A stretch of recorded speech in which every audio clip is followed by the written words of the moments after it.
Jadi strategi kita ini mulai berhasil. Harusnya dampaknya ekonomi juga lebih bagus.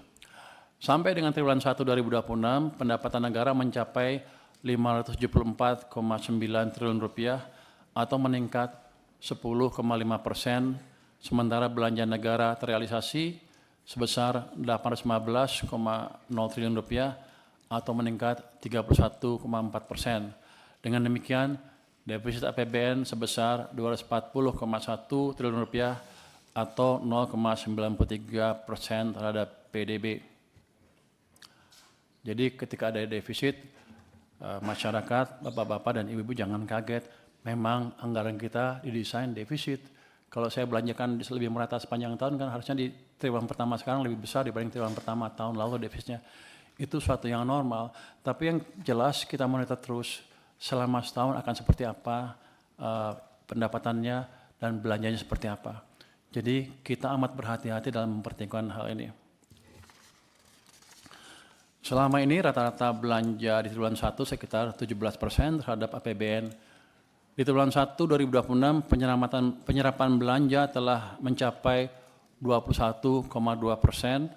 Ini by design percepatan belanja seperti saya bilang tadi, anggarannya sudah ada, KL kerja lebih cepat. Ini akan memberikan kontribusi yang kuat pada pertumbuhan PDB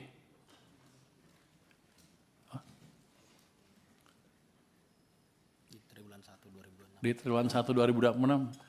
Perkiraan dia 5,5%, dia kayaknya takut. Saya minta 5,5 lebih, nggak bisa 5,6. Tulis atau lebih. Atau lebih ya, jadi atau lebih. Mudah-mudahan tercapai, saya pikir kemungkinannya besar sekali tercapai di 5,5 atau lebih ya. Itu mungkin ada sedikit pertanyaan kalau balik ke postur ini.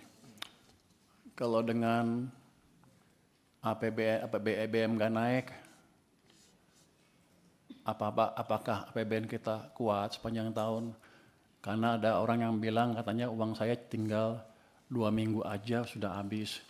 Bahkan sumbernya bukan dari luar, malah dari orang Kementerian Keuangan sendiri yang menyebarkan isu-isu seperti itu. Saya baru tahu, padahal yang menterinya saya.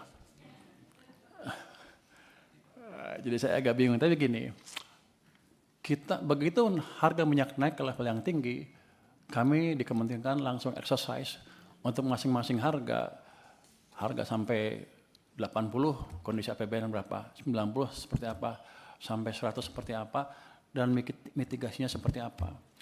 Jadi langkah-langkah yang disebutkan oleh Bapak Presiden dan anggota kabinet yang lain di pengumuman sebelumnya, itu sudah memperhitungkan, dia mungkin nggak ngomongin ya, di kita sudah hitung asumsi harga minyak dunia $100 rata-rata sepanjang tahun 2026, dan dengan exercise tertentu, anggaran bisa kita tekan masih di 2,92% dari PDB.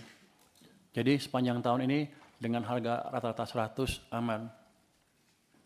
Terus kalau ada orang yang bilang Purbaya nggak punya uang, Menteri Keuangan nggak punya uang, kita dari desain anggaran aja masih di bawah 3%.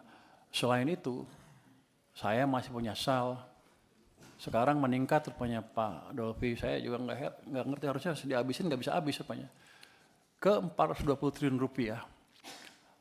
Itu merupakan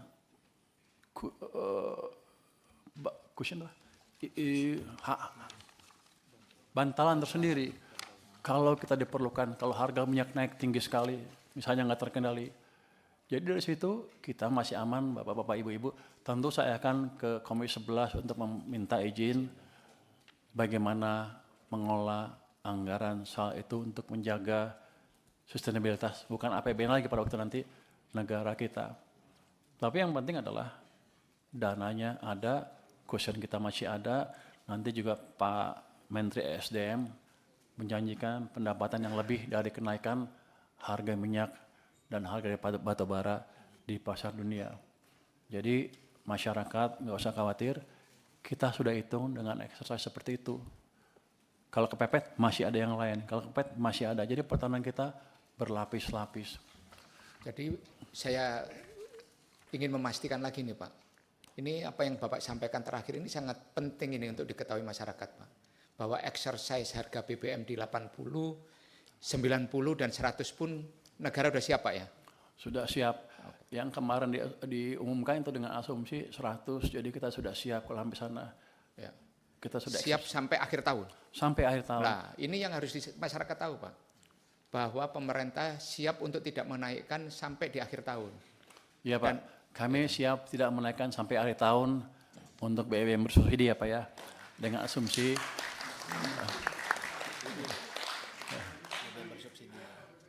ya. Harga minyak $100 per barrel sampai akhir tahun sudah dihitung rata-rata ya, sudah dihitung. Artinya nanti ya tidak ada untuk yang bersubsidi ya. Yang bersubsidi. Kalau yang non bersubsidi kan bukan hitungan kita ya. Saya nggak ada di anggaran juga. Jadi yang bersubsidi sampai akhir tahun aman. Jadi masyarakat di luar nggak usah ribut, nggak usah takut. Kita sudah hitung Pak. Dan ya, mau jempol Pak. Jempol. Ini kan berkat dukungan komisi sebelah juga saya bisa diskusi terbuka. Jadi yang saya takut itu, karena ada beredar dibilang 2 bulan udah habis, 2 minggu udah habis. Paling bulan Juli naik, nanti bulan Juli ada huru hara. Padahal kita udah siapkan sampai akhir tahun dengan asumsi rata-rata $100. Artinya nanti ada yang di atas 100 dalam periode tertentu kita masih kuat. Dengan existing anggaran yang ada. Kalau kepepet masih ada lagi. Buffer yang saya bilang tadi apa, bantalan yang saya bilang tadi. Jadi kita, negara kita aman Pak. Saya mohon dukungan aja terus dari Komisi 11 ke depan untuk memastikan kita bisa cukup smooth mengelola anggarannya. Soal dukungan aman, Pak. Terima kasih, Pak. Jadi salah satu ininya adalah karena pendapatan pajak. Pak, klarifikasi angka tadi Pak Menteri bilang SAL 420. Ya. Betul, Pak? Betul. Di dalamnya termasuk yang 200 penempatan. Iya. Oh, ya, oke. 200 penempatan di bank dan saya tambah lagi 100, sisa masih 100 di BI. Dan jadi gini, tahun lalu kan kita sudah sempat laporkan defisit anggaran 2,9 sekian. Ternyata setelah diperiksa di LKPP itu ada indikasi di bawah itu. Jadi mungkin di sekitar 2,8 sekian, nanti tunggu pengumuman resminya. Tapi itu memberikan ruang, karena jadi ada dana nggak dipakai kan, itu memberikan tambahan untuk tahun ini misalnya.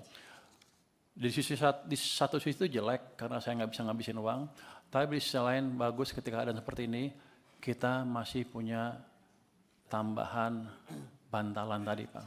Jadi anggaran kita aman. Nanti ada yang bilang berbahaya nggak bisa hitung. Saya udah ngitung anggaran sejak tahun 2002, 2003, 2005 kita hitung detail Pak. Saya dulu advisor pemerintah Indonesia dari Jepang, profesor dari Jepang. Saya ngasih masukan mereka. Dan ketika 2005 kita akan menaikkan BBM 126% itu, saya ngitung detail line per line dampaknya ke anggaran seperti apa. Jadi saya ngerti betul gimana ngitung anggaran ini. Bahkan dulu kita punya model, kalau kita berubah asumsinya, sampai 10 tahun ke depan anggarannya seperti apa, sudah bisa. Jadi di luar yang orang bilang bahwa Menteri Keuangan yang nggak bisa ngitung. Saya hanya menegaskan di sini bahwa saya bisa hitung, Pak. Oke. Luar biasa ini.